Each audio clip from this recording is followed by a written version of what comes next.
teman-teman, perkenalkan nama saya Kenny Lorenzia dengan NIM F112223101 dari Prodi Pendidikan Guru Pendidikan Anak Usia Dini. Nah, teman-teman, di sini saya akan membahas tentang komunikasi efektif anak usia dini. Di mana komunikasi efektif itu merupakan salah satu kunci ya teman-teman dalam kita berkomunikasi, salah satunya dalam dunia pendidikan, terutama bagi anak usia dini.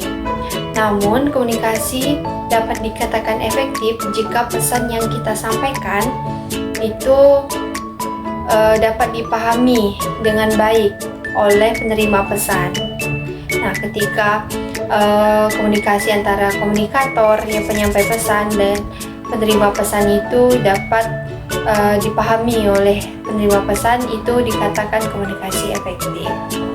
Nah, selanjutnya ketika kita menghadapi anak usia dini atau komunikasi yang dapat kita lakukan dengan anak usia dini atau anak TK, yaitu yang pertama kita berbicara dengan jelas dan menggunakan kata-kata yang mudah dipahami oleh anak. Kemudian yang kedua, menatap wajah anak saat berbicara atau menjawab pertanyaan anak, yang dimana ketika kita menatap atau memperhatikan ketika anak didik kita sedang berbicara, itu merupakan salah satu hal yang baik ya teman-teman, dimana kita itu menghargai gitu orang lain yang sedang berbicara dengan kita. Salah satunya tadi yaitu anak didik kita sendiri. Jadi itu salah satunya bentuk rasa menghargai gitu orang lain saat berbicara. Kemudian yang ketiga itu menyimak dengan baik saat anak berbicara, dimana dengan kita mendengarkan ketika anak sedang berbicara, tidak sibuk dengan kegiatan lain seperti kayak main gadget atau komunikasi dengan yang lain, ngobrol-ngobrol gitu. Itu tidak baik ya teman-teman. Kemudian yang keempat itu menunggu anak berbicara sampai selesai. Jadi ketika anak sedang berbicara, hendaknya kita menunggu sampai anak itu selesai berbicara. Jangan sampai kita itu memotong pembicaraan anak. Kemudian yang kelima yaitu mencontohkan berbicara yang baik dan benar. Yang dikatakan baik dan benar ini kayak berbicara yang sopan gitu. Tahu ya bahwa anak usia dini itu sifatnya suka meniru perilaku orang lain. Jadi tidak hanya perilaku, tetapi dalam berkomunikasi juga kita harus mencontohkan komunikasi yang baik dan sopan gitu ya teman-teman, dengan kayak menggunakan kata-kata yang baik, dan diusahakan jangan menggunakan bahasa-bahasa yang kasar ketika dengan anak usia dini. Takutnya nanti akan ditiru oleh anak tersebut. Kemudian manfaat komunikasi efektif. Yang pertama yaitu membangun hubungan yang positif dan mendukung antara pendidik dan anak didik, di mana adanya komunikasi efektif ini sangat berperan ya teman-teman dalam membangun hubungan yang positif dan juga mendukung antara seorang pendidik dan juga anak didiknya, di mana dalam hal ini dapat meningkatkan motivasi anak untuk belajar, mengembangkan rasa percaya dirinya serta kemandirian.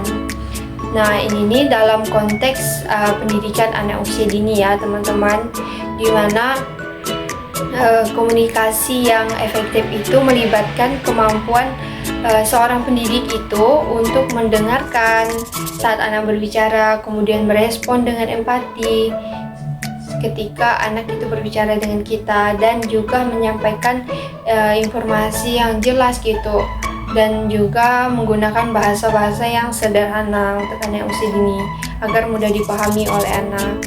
Kemudian yang kedua, mendukung perkembangan kognitif anak. Jadi dengan mendukung perkembangan kognitif ini kayak melalui diskusi, kemudian ada sesi pertanyaan, tanya jawab, dan pemecahan masalah, di mana dari situ anak-anak dapat belajar itu cara berpikir kritis dan logis.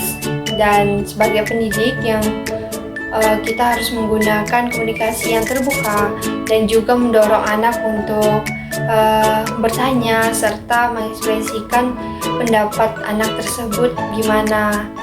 Jadi itu dapat membantu anak dalam mengembangkan kemampuan berpikir yang lebih kompleks lagi ya teman-teman. Kemudian yang ketiga yaitu mendukung perkembangan emosional dan sosial anak, dimana dengan adanya komunikasi efektif dengan anak usia dini itu juga sangat berperan penting dalam perkembangan emosional dan sosial anak, dimana pendidik yang mampu mendengarkan dan merespon dengan empati itu tentunya dapat membantu anak merasa dia itu aku dihargai gitu dan didengarkan oleh gurunya gitu, yang pada dirinya meningkatkan rasa percaya diri anak dan harga diri anak gitu, karena dia itu dihargai gitu. Jadi komunikasi yang baik juga membantu anak mengelola emosinya dengan lebih baik gitu teman-teman, dalam kayak memahami perasaan orang lain dan juga dalam membangun hubungan yang positif gitu dengan teman-teman sebayanya dan orang dewasa di sekitarnya, yaitu kayak orang tuanya, pendidik itu kayak gurunya gitu. Kemudian yang keempat itu mencegah terjadinya konflik.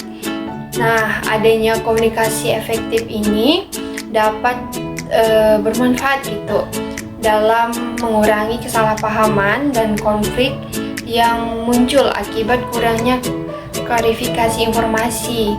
Dengan demikian, hubungan interpersonal dan antara sesama kawan, sesama tim dapat lebih stabil dan harmonis gitu, ketika komunikasi yang kita gunakan itu baik.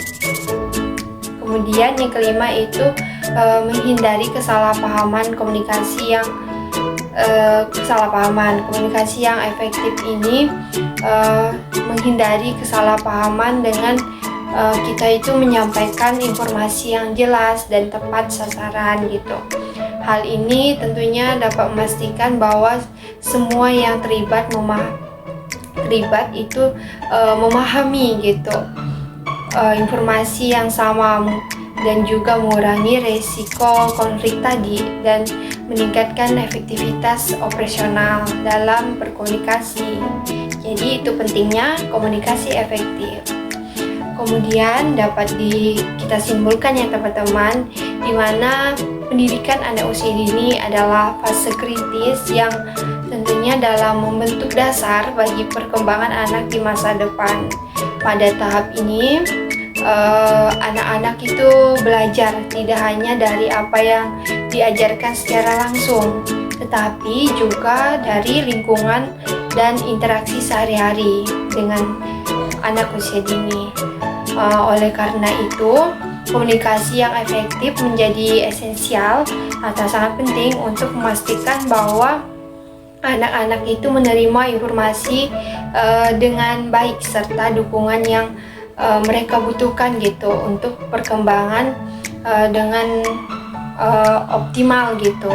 Maka dari itu peran kita sebagai pendidik dan juga orang tua juga sangat penting ya teman-teman dalam mendukung perkembangan anak, salah satunya dalam komunikasi yang efektif atau komunikasi yang mudah dipahami oleh anak. Dan ketika kita memahami tentang komunikasi efektif itu, tentunya dapat membantu kita untuk menjaga hubungan dengan orang di sekitar kita. Mungkin sekian dari saya. Terima kasih kepada teman-teman yang udah menyimak penjelasan saya tadi. Terima kasih, semoga bermanfaat untuk kita semua. Dadah!